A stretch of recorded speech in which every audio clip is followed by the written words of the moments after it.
अक्सर लोगों की शिकायत होती है कि वे बहुत मेहनत करके पैसा कमाते हैं, लेकिन ये पैसा उनके पास ज़्यादा दिन तक नहीं टिक पाता है। घर में धन आता है और चला जाता है, यानी पैसा तो खूब आता है, लेकिन किसी न किसी वजह से वो खर्च भी हो जाता है। यदि आपके साथ भी ऐसा होता है और लाख कोशिश करने के बाद भी घर में पैसा नहीं टिक पाता है, तो इसका एक कारण वास्तु दोष भी हो सकता है। वास्तुशास्त्र के जानकारों का मानना है कि हमारे घर में कुछ ऐसे वास्तु दोष या चीज़ें होती हैं जिनकी वजह से भी घर में पैसा नहीं रुकता है। वास्तु दोष की वजह से व्यक्ति चाहकर भी धन का संचय नहीं कर पाता है। ऐसे में चलिए जानते हैं किन वजहों से घर में पैसा नहीं रुकता है और उन्हें दूर करने के उपाय। इस दिशा में रखें तिजोरी। वास्तुशास्त्र के अनुसार घर के उत्तरी हिस्से में कुबेर का निवास माना जाता है, इसलिए तिजोरी रखने का कमरा भी उत्तर दिशा में होना श्रेष्ठ माना जाता है। इसके अलावा यदि आप अलमारी में धन रखते हैं तो उसके मध्य या ऊपरी में भाग में रखें, निचले हिस्से में न रखें।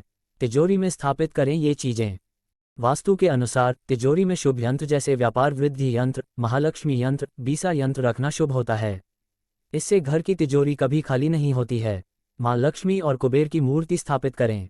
यदि लाख कोशिशों के बावजूद घर में पैसा नहीं रुक रहा है, तो पूजा घर में धन की देवी लक्ष्मी और कुबेर देव की मूर्ति स्थापित करें। साथ ही इनकी नियमित पूजा करें। इस उपाय को करने से घर में कभी रुपए पैसों की कमी नहीं होगी।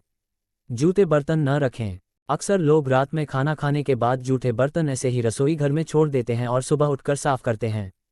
वास्तु के अनुसार ऐसा करना अशुभ माना जाता है। जिन घरों में रात के समय जूठे बर्तन छोड़ दिए जाते हैं वहां माँ लक्ष्मी कभी नहीं टिकती हैं। इसलिए रात में बर्तन धुल कर हो सोएं। घर को हमेशा साफ रखें। कहा जाता है कि जिन घरों में गंदगी होती है वहां पर लक्ष्मी कभी निवास नहीं करती हैं। इसलिए हमेशा घर को साफ सुथरा रखें। इस बात का भी ध्यान रखें कि घर की पूर्व उत्तर दिशा में कभी कूड़ा कचरा नहीं रखना चाहिए। इस दिशा को मंदिर का स्थान माना गया है। घर में रखें दक्षिणवर्ती शंख रखें। यदि आप धन संबंधित समस्याओं से परेशान हैं तो पूजा घर में दक्षिणावर्ती शंख रखें। साथ ही नियमित पूजा करने के दौरान शंख बजाएं। ऐसा करने से घर में माँ लक्ष्मी का वास होता है और धन संबंधित परेशानी दूर होती है। सूखे हुए फूल। वास्तुशास्त्र के अनुसार पूजा घर में कभी भी सूखे हुए फूल या माला नहीं रखना चाहिए। सूखे हुए या बासी फूलों को तुरंत पूजा घर से हटा देना चाहिए।